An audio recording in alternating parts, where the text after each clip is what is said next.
नमस्कार, आप देख रहे हैं इंडिया न्यूज उत्तर प्रदेश उत्तराखंड और मैं हूं आपके साथ आयुष चित्रांश। चलिए इस बुलेटिन की शुरुआत करते हैं। सीएम योगी आदित्यनाथ ने लॉकडाउन में यूपी के जरूरतमंद लोगों के लिए 1,000 रुपए की आर्थिक मदद दी है, लेकिन बिहार के पटना के रहने वाली मंजू देवी ने एक अखबार के जरिए उत्तर प्रदेश समाज कल्याण निदेशालय में फोन करके आर्थिक मदद देने की मांग कर दी। मंजू ने 27 अप्रैल को कंट्रोल रूम को फोन लगाकर योगी सरकार की तरफ से यूपी में गरीबों को दिए जा रहे 1,000 रुपए की मांग की। कंट्रोल रूम के अधिकारियों ने मंजू देवी को समझाया कि यह योजना यूपी में रह रहे गरीबों के लिए है, लेकिन मंजू यूपी सरकार से मिलने वाली 1,000 रुपए की आर्थिक मदद के लिए अड़ी रही। इस पर समाज कल्याण विभाग के प्रमुख सचिव ने मंत्री रमापति शास्त्री के सामने इस प्रकरण को रखा, तो रमापति शास्त्री ने अपनी तरफ से 1,000 रुपए मंजू देवी के अकाउंट में फिर ट्रांसफर करवाए।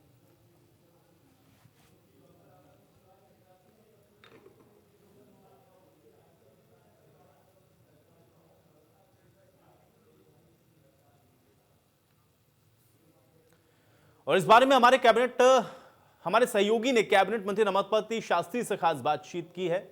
आइए आपको सुनवाते हैं। उत्तर प्रदेश सरकार का समाज कल्याण विभाग इस आपदा में बहुत ही शानदार काम कर रहा है। आप देख रहे हैं हमारे सामने ये लिस्ट लगी हुई है। ये लिस्ट है बिहार के ऐसे लोगों की जो अपने घर जाना चाहते थे, जो बीमार थे, जिनकी बहुत सारी परेशानियां थी। उन परेशानियों को दूर करने का काम जो है समाज कल्याण विभाग कर रहा है।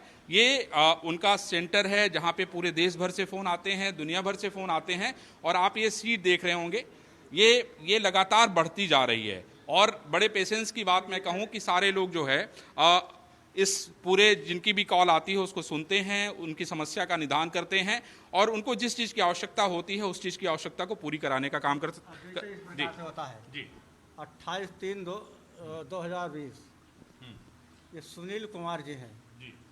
ये रहने वाले राजगढ़ के हैं, राजगढ़ राजस्थान में। वाराणसी के रहने वाले हैं, घर जाना चाहते हैं जी। इस प्रकार से इसे तमाम ऐसे लोग आते रहते हैं जिनका सब व्यवस्था ठीक नहीं हो पा रही है। ये समाज कल्याण विभाग द्वारा इन तमाम प्रकार के इस प्रकार की व्यवस्था करती चलेगी, और हमारे सारे अधिकारीगण और हमारे सारे स्टाफ के सारे लोग इस काम को सबके साथ मिल करके, सब बात करके, लोगों से संपर्क करके उनके जितना जो जरूरत सहायता होती है वो करते रहते हैं।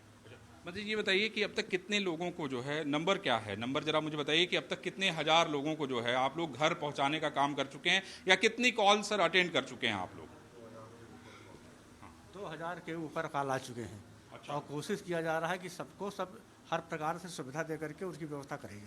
अच्छा, उसके अलावा आपकी जिम्मेदारी में वृद्धाश्रम सेंटर हैं जिसको प्रधानमंत्री ने पहली प्रायोरिटी दी है, उसके अलावा और भी दूसरे समाज कल्याण के काम हैं, लोगों को पेंशन देने का काम है, तो जरा उसके बारे में विस्तार से। वृद्धावस्था पेंशन, वृद्धा पेंशन है, दिव्यांग पेंशन है, और विकलांग पेंशन है वो, और क्या नाम है, विधवा पेंशन है। ये सब जागरूकता के रूप में सारे लोग युद्ध स्तर पे हम 2-2 महीने का 1,000 रुपया उनके खाते में डाल दिया गया है, व्यवस्था हो गई है। यानी आपने एडवांस दे दिया? एडवांस दे दिया है 870 करोड़। तो ये तो उनके लिए इस समय विपदा में मुझे लगता है कि बड़ी एक मदद है। अब कोशिश तो कर रहे हैं माननीय योगी जी की सरकार, माननीय मोदी जी की सरकार, हर प्रकार से जो अभाव से ग्रसित हैं उन सबको हर प्रकार से सुविधा कैसे पहुंच जाए ये कोशिश किया जा रहा है। अच्छा मंत्री जी, ये बताइए कि ये जो सेंटर है 24 घंटे काम कर रहा है, 24 घंटा काम कर रहा है। अच्छा। यहाँ अधिकारी का अलग से ड्यूटी लगी है, आधे 8-8 घंटे की ड्यूटी है, और हर अधिकारी को एक ड्यूटी पे बांट दिया गया है, व्यवस्था करते हैं। और 24 घंटा रात दिन चलता रहता है, किसी भी समय कभी भी कोई टेलीफोन करके बात कर सकता है। अच्छा सर, एक बात बताइए, किस तरह की समस्याएं आती, जैसे मुझे खाना नहीं है, किसी को बीमार में तबीयत खराब है, तो इसमें कैसे मदद करते हैं, मतलब कैसे कोऑर्डिनेट करते हैं? इससे कंट्रोल रूम में हमारे जब ये सूचना आती है तो सूचना के नाते अधिकारियों को वहाँ लगाया जाता है। जैसे किसी को भोजन की व्यवस्था नहीं है तो उसकी व्यवस्था कर रहा है, कोई दूसरे प्रांत में या दूसरे जगह शहर में फंस गए हैं, उनकी व्यवस्था कैसे होती है। इस प्रकार से तमाम लोगों के बारे में बात होती रहती है, चर्चा होती रहती है। हम लोग उसको एकत्रित करके तत्काल व्यवस्था करा करके उनको सुविधा दिलाते हैं।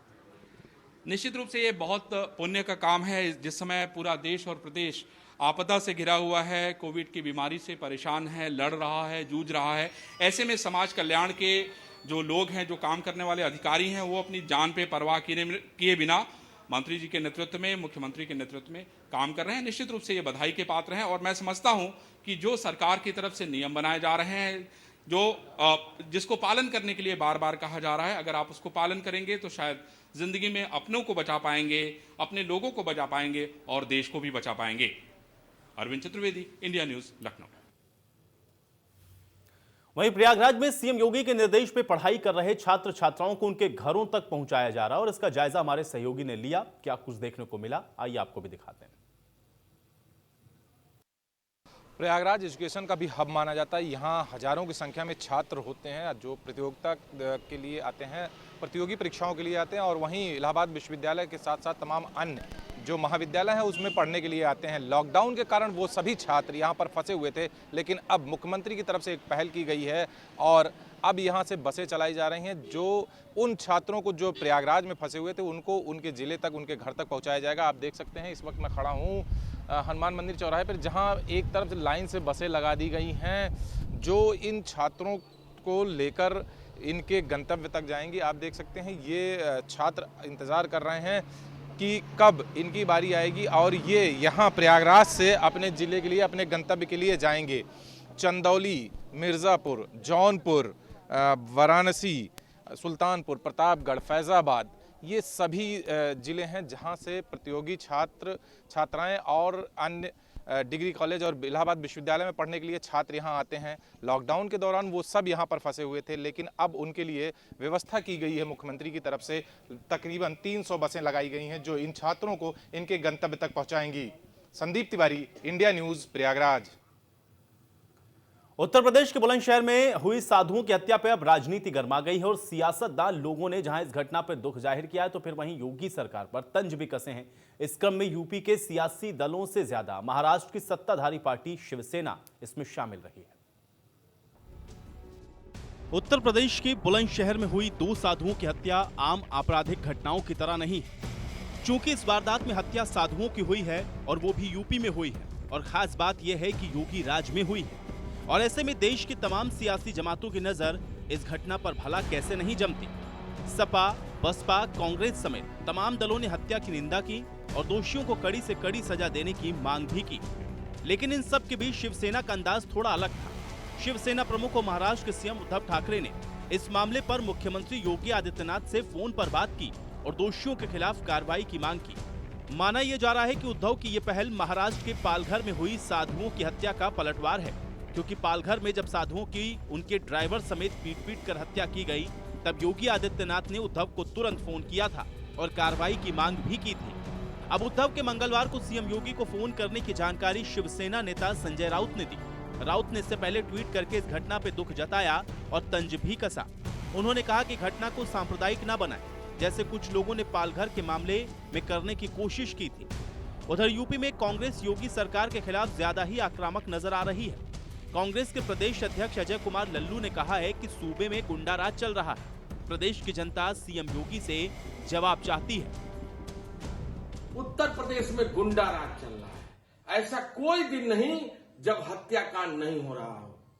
परसों जिस तरह एटा में एक परिवार के 5 लोगों की हत्या हो जाती है, चंदौली में हत्या हो जाती है और आज ही बुलंदशहर में 2 साधुओं की निर्मम हत्या, गोरखपुर में एक साधु की निर्मम हत्या, इलाहाबाद में जिस तरह एक छात्र की निर्मम हत्या हो जाती है, आखिर कहीं ना कहीं मुख्यमंत्री जी कर क्या रहे हैं?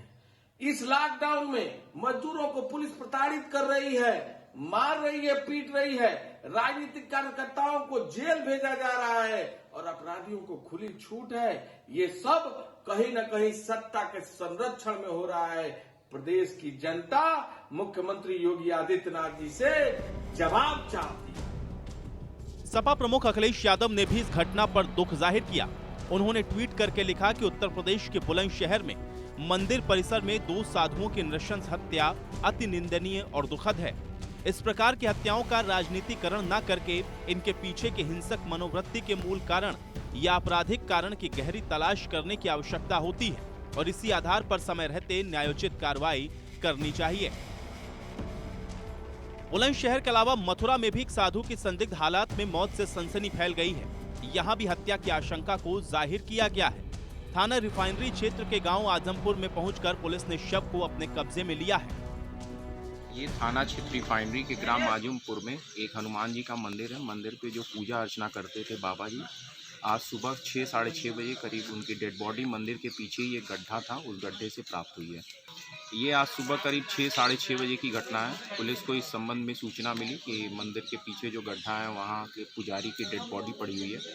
तो पुलिस तत्काल मौके पर पहुंची है और हम लोगों ने शव को कब्जे में लेकर के पंचायतनामा भर के पीएम के लिए भेज दिया है।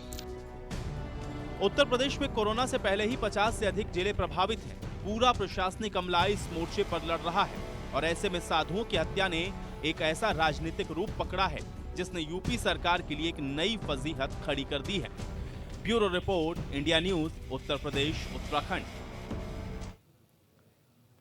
पूरे हिंदुस्तान में क्रांति की ज्वाला फैलाने वाली क्रांति धारा मेरठ से एक बार फिर पूरी दुनिया को हिंदू मुस्लिम एकता का बड़ा संदेश दिया गया। जाति, धर्म और मजहब से ऊपर उठकर हिंदू मुस्लिम एकता की एक बड़ी मिसाल कायम की गई।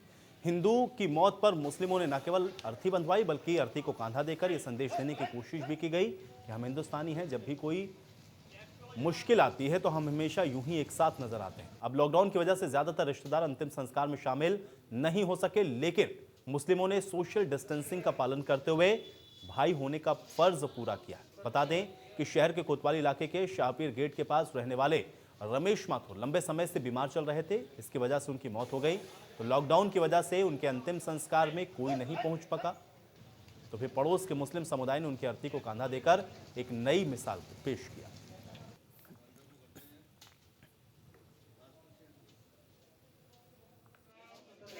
रमेश माथुर यहाँ बहुत पुराने रहने वाले थे। कायस्थों की ये धर्मशाला है, यहीं रहते थे, मंदिर में रहते थे, यहीं सफाई करते थे। और इनका भी दोपहर में देहांत हो गया 2 बजे के आसपास। इनके 2 बेटे हैं, एक दिल्ली में, एक यहाँ है। ये इनका रमेश माथुर का यहाँ पर इंतकाल हो गया है, देहांत हो गया है। तो क्योंकि काफ़ी टाइम से बीमार चल रहे थे, अब जो है ये शाम का वक्त हो रहा है तो इनके क्रियाक्रम की तैयारी चल रही है। हम लोग तो भाईचारे का ही संदेश देना चाहते हैं और क्योंकि हमेशा से हम लोग साथ खड़े हुए हैं, पूरा मुस्लिम समाज इनके साथ। तो कोरोना लॉकडाउन के बीच बीजेपी विधायक सुरेश तिवारी के बयान पर विवाद तूल पकड़ता हुआ नजर आ रहा है और मुसलमानों से सब्जी न खरीदने की बात कहने वाले विधायक जहां ये कह रहे हैं कि उन्होंने कुछ गलत नहीं कहा, तो फिर वहीं उनकी अपनी पार्टी बीजेपी ने इस बयान को गलत ठहराया है। जबकि विपक्षी दल समाजवादी पार्टी ने तो सुरेश तिवारी के खिलाफ देशद्रोह का केस दर्ज करने की मांग तक कर डाली। पादुका से लेकर कंठ तक सफेदी की चमकार फेंकने वाले ये कोई संत या महात्मा नहीं है जो चंद लोगों के सामने दिव्य ज्ञान का प्रकाश फेंक रहे हैं। सरकारी दस्तावेजों में इनको विधायक कहते हैं। हाँ, वही जो चुनावों के दौरान आपकी देहरी पर अवतरित होते हैं, मुस्कान की दुकान सजा देते हैं और सुख दुख बांटने की बातें करते हैं। और करें भी क्यों ना, बातें करने पर फिलहाल सरकार ने टैक्स नहीं लगाया है। तो हाँ, हम इनका परिचय करा रहे थे। ये हैं देवरिया के बरहज विधानसभा से कमल वाली पार्टी के विधायक सुरेश तिवारी, जो कोरोना काल में अपने मुट्ठी भर जनता के सामने आए और सामने जनता हो, नाम के आगे लिखा हो विधायक, तो ज्ञान की पंजीरी अपने आप पटना शुरू हो जाती है। और विधायक वो भी यूपी वाला, और उस पर सत्ताधारी पार्टी का ठप्पा, तो आदमी ज्ञानी कहाँ रहता है, दिव्य ज्ञानी हो जाता है। तो कोरोना पर प्रवचन का पहला अध्याय शुरू हुआ और उसके समापन से पहले अपनी नीयत और अपनी सोच का साफ साफ प्रदर्शन कर दिया विधायक। और एक चीज ध्यान में रखिएगा, आप लोगों को मैं सबको बोल रहा हूँ ओपन में, कोई भी मियाँ के यहाँ से सब्जी नहीं लेना। दिल्ली मुकदमा अरे छोड़ेगा। और इसी के साथ विधायक जी के दिव्य ज्ञान का पहला अध्याय समाप्त हुआ, जिसमें इंसान को इंसान नहीं रहने दिया गया, हिंदू मुसलमान बना दिया और इबादत को गीता और कुरान कर दिया। कल तलक इंसान और भगवान ही बटे हुए थे, अब तो सब्जियां भी हिंदू मुसलमान कर दी। साफ साफ कह दिया कि मुसलमानों से सब्जी मत लीजिए। अब खुद ही सोचिए कि विधायक जी को असीम ताकत दे दी जाए तो सब्जी मंडियों में सब्जियां कैसी होंगी। काशी फल को काशी से जोड़कर हिंदुओं की सब्जी करार दे दिया जाएगा और प्याज के जा में एक अदद नुक्ता उसे मुसलमान बना देगा। खैर, विधायक जी के इस दिव्य ज्ञान का प्रकाश जब संसार की चारों दिशाओं में फैला तो बरहज विधायक ना रहे कुछ कहने लायक, और जो कहा उसे सुनकर आपकी हंसी नहीं रुकी। समस्या आई जनता का कि सर लोग जो सब्जी वब्जी बेच रहे हैं मियाँ लोग, वो थूक लगा दे रहे हैं, थूक दे रहे हैं और वैसा बेचते हैं। तो मैंने कहा ये तो दूसरा, उसमें हम कुछ कर नहीं पाएंगे, लेकिन एक है कि आप उन लोगों से सब्जी मत लो। सब्जी नहीं खरीदेंगे, अपने हाथ में है, तो आप कोरोना से बचेंगे। यही मैंने कहा और इसको वायरल लोग करके बड़ा बना रहे हैं। जब जनता मेरे से पूछ रही है कि क्या किया जाए, तो क्या बोले विधायक, क्या बोले? वही अपने हाथ में है कि भाई उनसे सब्जी मत लो। विधायक जी की इस मासूमियत ने नासा की दिक्कतें बढ़ा दी हैं कि पहले से ही ब्रह्मांड की कई गुत्थियां नहीं सुलझा पा रहे। लो अब विधायक की मासूमियत पर भी शोध करना पड़ेगा। कितने मासूम है विधायक जी कि उनके लोगों ने सवाल पूछा तो कार्रवाई का आश्वासन देने के एवज में खड़े खड़े निदान बता दिए कि मुसलमानों से सब्जी लेना ही बंद कर दो। कहने को ये भी कह सकते थे कि ऐसे लोगों से दूर रहो, लेकिन आपने धर्म विशेष के लोगों से दूरी के लिए लोगों को प्रेरित किया, जो आपकी सोच का आधार है। चिंता विंता मत करिए कि कार्रवाई होगी या नहीं होगी, नेताओं पर कार्रवाई नहीं होगी और विधायक को तो भूल ही जाइए, और विधायक हो तो भूल ही जाइए। देवरिया से इंडिया न्यूज के लिए घनश्याम की। उधर अलीगढ़ में लॉकडाउन के चलते भुखमरी की कगार पर मजदूर पहुंच गए हैं। कासिमपुर पावर हाउस में मजदूरों को अभी तक भुगतान नहीं मिला है। कंपनी के मालिक का भुगतान नहीं कर रहे और भुगतान न होने से मजदूरों ने सड़क पर हंगामा किया। मजदूर घर वापस जाने की मांग भी कर रहे हैं। कासिमपुर पावर हाउस में मजदूरों को भुगतान नहीं किया गया, इस वजह से मजदूर भुखमरी के शिकार हो गए हैं और अब अपने घर जाने की मांग भी मजदूरों के द्वारा की जा रही है। कंपनी के मालिक पर भुगतान न करने के आरोप लगे।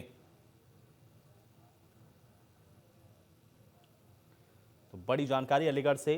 लॉकडाउन के चलते अलीगढ़ में मजदूर भुखमरी की कगार पर पहुंच गए हैं। बताया जा रहा है कि कासिमपुर पावर हाउस में इनको अब तक भुगतान नहीं किया गया। जिस कंपनी की तरफ से इनसे काम करवाया गया उसके तरफ से भुगतान नहीं किया गया। इसके बाद मजदूर अब अपने घर जाने की मांग पर अड़े हुए हैं। कंपनी के मालिक पर भुगतान न करने के आरोप लगे हैं। बड़ी जानकारी इस वक्त अलीगढ़ से आपको बता रहे हैं। भुगतान न होने से मजदूरों ने यह हंगामा किया।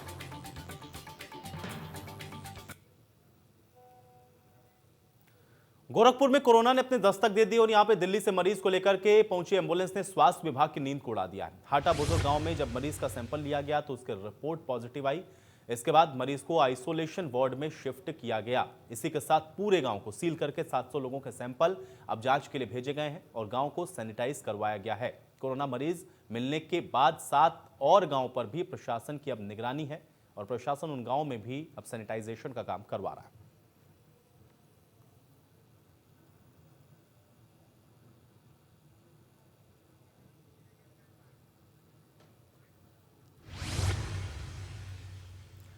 गोरखपुर में कोरोना का मरीज मिलने के बाद हड़कंप मच गया है। इसका जायजा हमारे सहयोगी ने लिया है। क्या कुछ देखने को मिला, आइए आपको दिखाते हैं। ग्रीन जोन से ऑरेंज जोन में गोरखपुर जिला तब्दील हो गया है, क्योंकि दिल्ली से आया हुआ एक पेशेंट कोरोना संक्रमित मिला, जिसके बाद से हाटा बुजुर्ग गांव को पूरी तरीके से हॉटस्पॉट में घोषित कर दिया गया और साथ ही उसके साथ 7 ऐसे गांव हैं जिन्हें सील कर दिया गया है। और उसके बाद प्रशासन ने सख्ती अख्तियार कर लिया है और हर नाकेबंदी पर बाकायदे एक गाड़ियों को चेक किया जा रहा है। यानी बिना चेकिंग के अब एम्बुलेंस भी, बाहर से आने वाली प्राइवेट एम्बुलेंस अंदर सीमा में नहीं आ सकेंगी। निश्चित रूप से इस मसले को लेकर के जहां प्रशासन अलर्ट है, वहीं पुलिस विभाग ने एक दरोगा समेत 2 सिपाहियों को निलंबित भी कर दिया है और पूरी तरीके से गांव में सैनिटाइज कराया जा रहा है और पूरी तरीके से तकरीबन 38 से 39 लोगों को क्वारंटाइन किया गया है। और पूरी तरीके से प्रशासन की यह मंशा है कि जल्द से जल्द इस ऑरेंज जोन को ग्रीन जोन में वापस तब्दील कर देना। Sushil Kumar, India news, Gorakhpur. तो लखनऊ में 18 हॉटस्पॉट्स बनाए गए थे। इनमें से एक हॉटस्पॉट को खत्म करके दूसरे इलाके को हॉटस्पॉट बना दिया गया। इसका जायजा हमारे सहयोगी ने लिया। क्या कुछ देखने को मिला, आइए आपको भी दिखाते हैं। लखनऊ के हॉटस्पॉट जहां 18 की जगह 16 हो गए थे, वहीं कटरा आजमबेग एक और हॉटस्पॉट निकल कर आया है। कुल मिला के लखनऊ में अगर बात करें कुल 17 हॉटस्पॉट हो चुके हैं। उसके अलावा कुछ ऐसे हैं जो एपी सेंटर के रूप में चिन्हित किए गए हैं। लेकिन ज़रूर है कि लखनऊ के तमाम सारे कुछ इलाके ऐसे हैं जो अभी तक कोरोना के संक्रमण से बचे हुए। साफ तौर पर अगर बात करें तो प्रधानमंत्री की जो अपील थी कि लोग लॉकडाउन का पालन करें, उसका कहीं ना कहीं फ़र्क भी देखने को मिल रहा है। राजधानी लखनऊ के हजरतगंज में मौजूद हो, ये नरहई का वो बाज़ार है जो भीड़ भाड़ से भरा रहता था, लेकिन लॉकडाउन के चलते यहाँ पर पुलिस नज़र आ रही। वही दुकानें भी समय से ही खुल रही, वो भी वो दुकानें खुल रही हैं जिनको परमिशन है। राशन की दुकानें हो, सब्जियों की दुकानें या फल फ्रूट की दुकानें हो या मेडिकल स्टोर हो, उसके अलावा तमाम सारी दुकानें हैं वो बंद हैं। लोग मास्क का इस्तेमाल कर रहे हैं, देख सकते हैं कि किसी ने गमछा बांधा हुआ है, किसी ने मास्क लगाया हुआ है और लोग सोशल डिस्टेंस का भी पूरी तरीके से पालन कर रहे हैं। कहीं ना कहीं यही एक वजह है जिसकी वजह से कह सकते हैं कि शहर का तमाम सारे जो इलाके हैं, उन इलाकों के जो लोग हैं वो इस संक्रमण से बच सके हैं। और कहीं ना कहीं जो 3 मई तक जो लॉकडाउन का पालन करने की जो अपील की गई है प्रधानमंत्री की तरफ से, अगर अपील इसी तरीके से लोग मानते रहेंगे तो उम्मीद की जा रही है कि देश से कोरोना वायरस का संक्रमण है वो पूरी तरीके से खत्म ही हो सकेगा। सैब के साथ रवि कुमार, इंडिया न्यूज़, लखनऊ। तो देश में कोरोना ने कोहराम मचा रखा है। इस दौरान पुलिस वालों के निजी संघर्ष भी अब सामने आ रहे हैं। अपनी व्यक्तिगत चुनौतियों से जूझते हुए कई पुलिसकर्मी पूरी ईमानदारी के साथ अपनी ड्यूटी को निभाते हुए दिख रहे हैं और इन्हीं में से एक लखनऊ में तैनात सब इंस्पेक्टर निदा अर्शी भी हैं। निदा गोद में अपनी बच्ची को लेकर के ड्यूटी करती हुई नजर आई हैं। इस रिपोर्ट में देखिए। कोरोना वायरस के संक्रमण ने रोजाना की जिंदगी तो बदली ही है, काम करने के तरीके भी बदल दिए। लखनऊ पुलिस की सब इंस्पेक्टर निदा अर्शी को उस मुश्किल वक्त में भी अपनी बच्ची को साथ में लेकर ड्यूटी पर आना पड़ा है। एसआई निदा अर्शी ने कहा कि कोरोना की संकटपूर्ण घड़ी में वो अपनी ड्यूटी नहीं छोड़ सकती, इसलिए उन्हें अपनी बच्ची को लेकर आना पड़ रहा है। यही नहीं, वो रोजा भी रख रही है। कोरोना संक्रमण के दौर में पुलिस ऑफिसर निदा अर्शी एक साथ 3 मोर्चे पर डटी हैं। जिम्मेदारी के साथ साथ मां का फर्ज निभाते हुए निदा अर्शी ने क्या कहा है, ये भी सुनिए। जी, ये 2.5 साल की ज़िया फातिमा मेरी लड़की है और अभी ये मेरे साथ ड्यूटी पे है, क्योंकि इसकी नानी वैसे घर पे देखती हैं, लेकिन आज उनका स्वास्थ्य ठीक नहीं होने के कारण मुझे लाना पड़ा और अभी मेरी 4 बजे ड्यूटी ख़त्म हो जाएगी तो मैं घर पे लेके इनको चली जाऊंगी। जी, ममता तो कर्तव्य निभाना बहुत ज़रूरी है। मेरे बच्चे को मेरी ज़रूरत रहती है, लेकिन ये हमारे जो हम पुलिस डिपार्टमेंट में काम कर रहे हैं तो इस वक्त इस कोरोना के टाइम में भी, इस महामारी के टाइम में भी, तो हमें अपने कर्तव्य का पालन निभाना बहुत इंपॉर्टेंट है। इसलिए हम ड्यूटी के दौरान भी पूरी निष्ठा से काम कर रहे हैं। निदा ने कहा कि आपदा का दौर है, पुलिसकर्मी होने के नाते हमें ड्यूटी करते रहनी है, रोजा भी रखा है। तमाम चुनौतियां हैं लेकिन वो खुश है और अर्शी के हौसले की चर्चा चारों तरफ है। हर कोई सैल्यूट कर रहा है। माँ का फर्ज निभाते हुए जिम्मेदारियों का निर्वहन करना कोई अर्शी से सीखे। अर्शी जैसे कोरोना योद्धाओं को salute. Bureau report, India news, Uttar Pradesh, Uttarakhand. Agra में कोरोना से बढ़ते मरीज और उसकी मौत के बाद नोडल अधिकारी आलोक कुमार ने मामले में जांच शुरू करवाई और इसी के साथ एसएन मेडिकल कॉलेज में स्टाफ के कोरोना पॉजिटिव होने की भी जांच शुरू हुई। नोडल अधिकारी आलोक कुमार ने कलेक्ट्रेट में अधिकारियों के साथ एक बैठक की और इस बैठक पे कोरोना वायरस से बचाव के लिए 3 मुख्य बिंदुओं पर चर्चा की गई। कोविड-19 को लेकर के अब आगरा के अलावा लखनऊ में प्रतिदिन 200 सैंपल की जांच होगी और लोगों को जरूरी सामान की किसी तरह की कोई दिक्कत ना हो, इसके लिए एक नोडल अधिकारी ने अधिकारियों को दिशा निर्देश दिए। नोडल अधिकारी के साथ बैठक में अधिकारियों के अलावा चिकित्सक, दवाई विक्रेता, जल संस्थान के अधिकारी और नगर निगम के अधिकारी मौजूद रहे।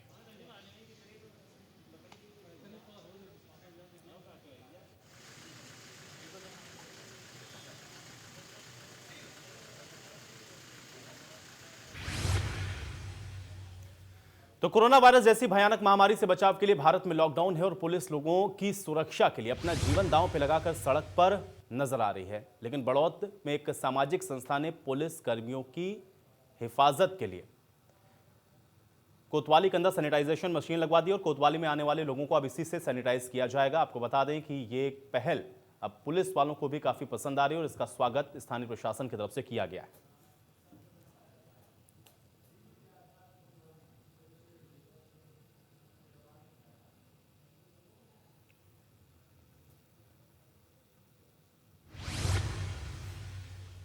और चलिए इसी के साथ इस बुलेटिन में मेरे साथ फिलहाल इतना ही।